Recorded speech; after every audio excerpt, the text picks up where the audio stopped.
Bonjour à tous. Good morning to you all. It's a pleasure to be back and to explain to you what has happened within 12 months. It's a nice illustration. I would like to share that with you. For those who do not know it, I deal with an association called Mozaïk HR, founded about 5 years ago. And Mozaïk HR has as a mission to say that in the suburbs, in the underprivileged suburbs, there are young people who really want to be successful. They want to get up in the morning. They have no problem to go to school and get degrees. This population is somehow a population made up of heroes. We do not see those heroes because it is much easier to produce news with bad guys and to highlight those bad news, and it generates preconceived ideas. It is much easier to do that rather than finding out the nuggets, these success stories. And it's a shame, it's a pity, because we come from those suburbs, underprivileged suburbs, and it is important as citizens to try and change the situation with our modest and limited resources and know-how. What can we do in order to change those preconceived ideas?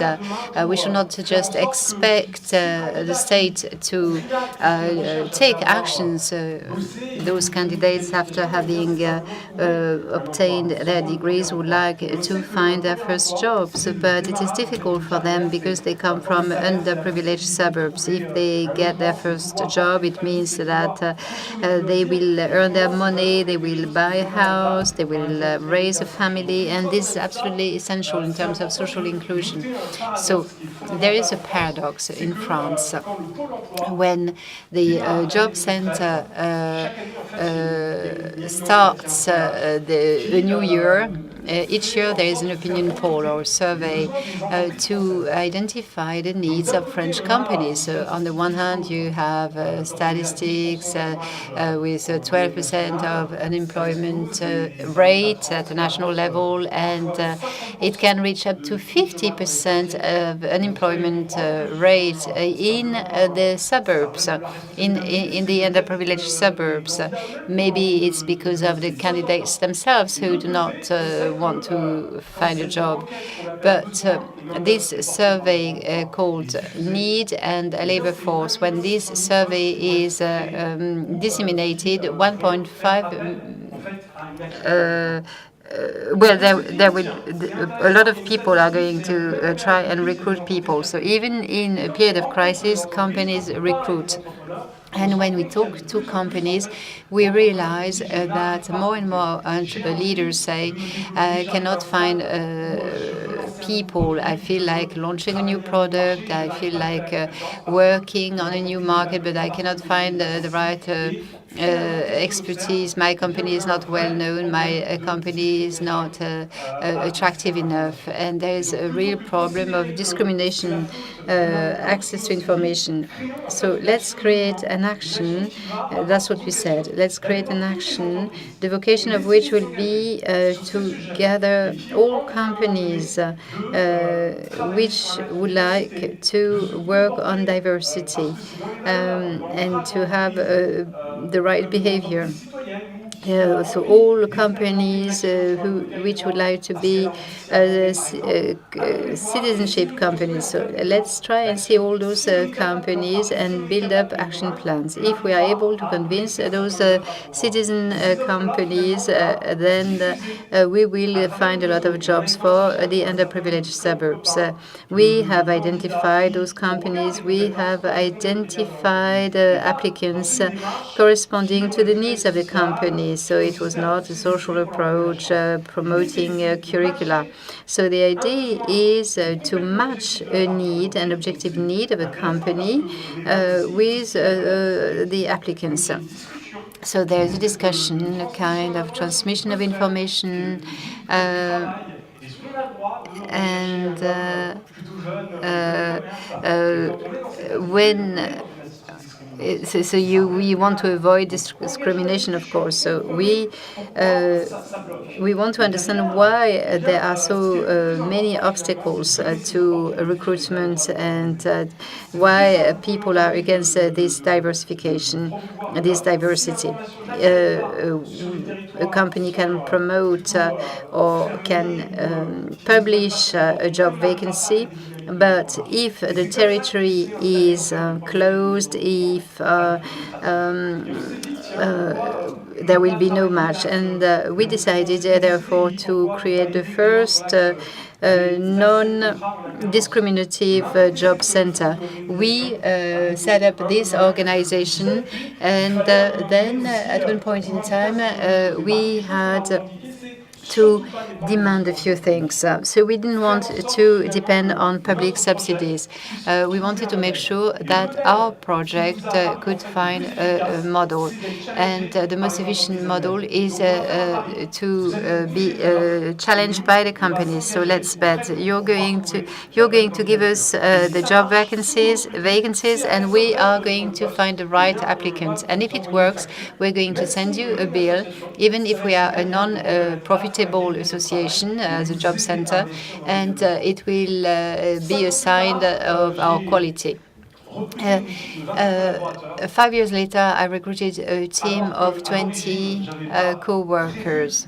I didn't think that I would be at the head of an organization. After 5 years, we have 3 centers because we wanted to test what it could give, what it could be like on other territories. And after 5 years, we found a job for 1,700 people. And after 5 years, one company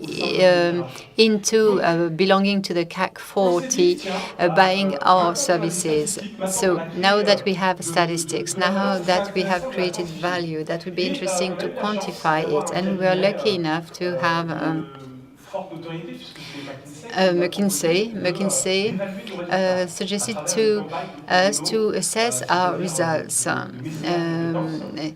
So they would like to detect, understand the value we created in 2011. And the exercise was very interesting because we realized that we could self-finance a model, that we could find jobs for candidates, and the satisfaction level was good for companies. And we identified a very strong added value.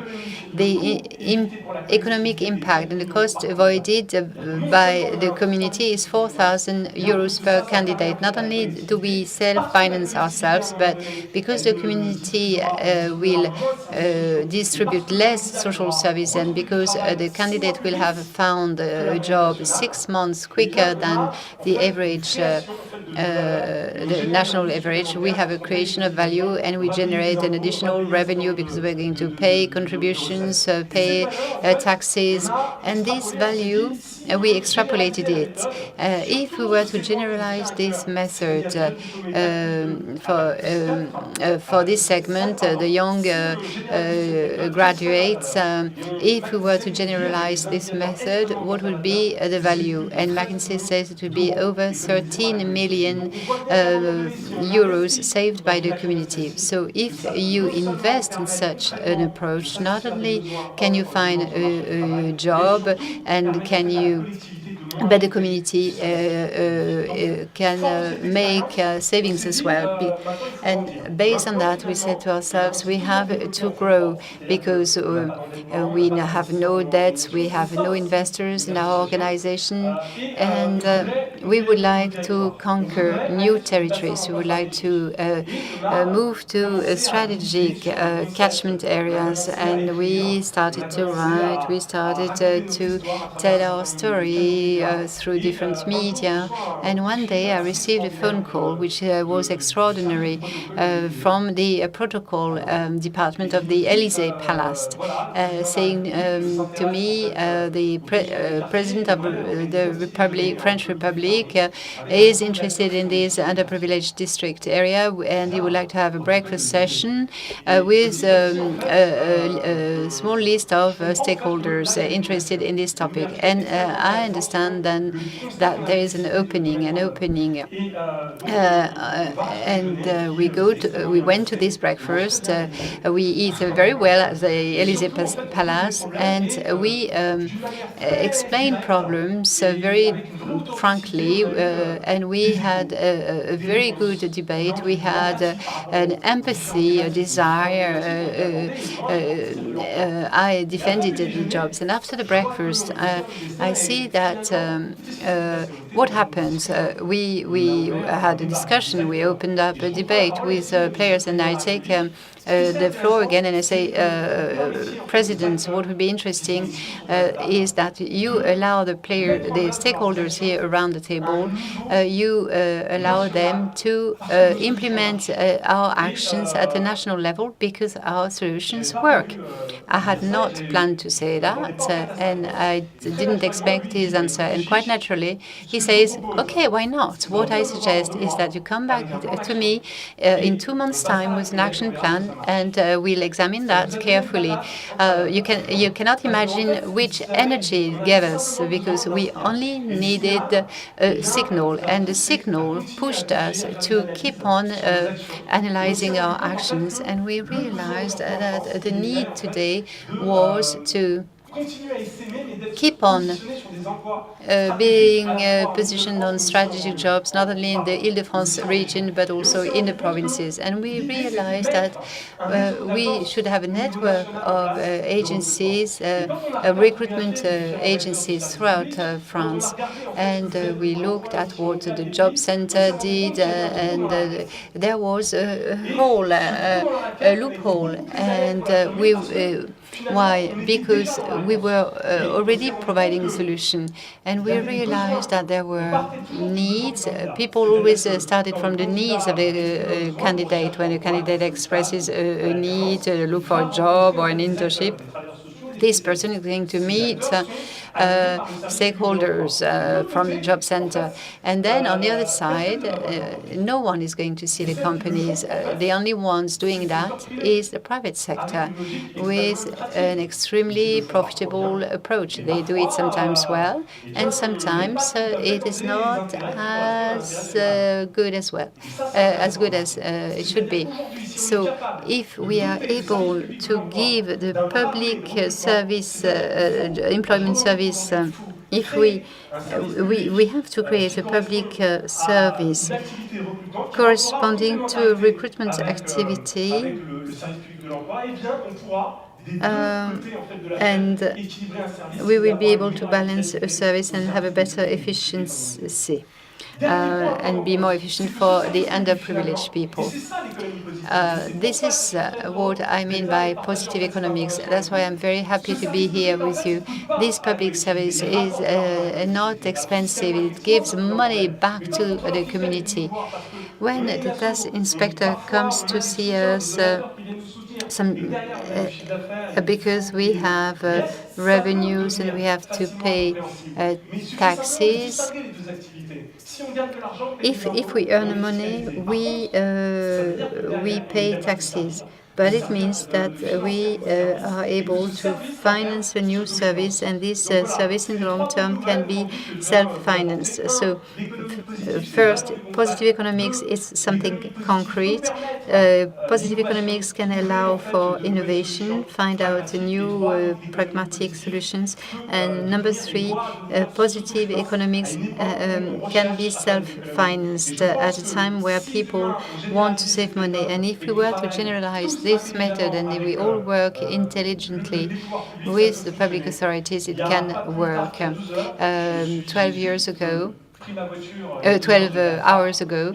I was in the suburbs of Paris, and we have just initiated the first concrete investment of public authorities. I was in Trappes with Benoît Hamon, the Minister of Social and United Economy, and Lamy, the Minister of Town, to open up the first recruitment agency, and Trappes is an underprivileged suburb, and the idea is to create a match. So to finish, let's all create together a favorable ecosystem. Each of us can bring an additional energy. It is absolutely essential to have access to information. Thank you very much.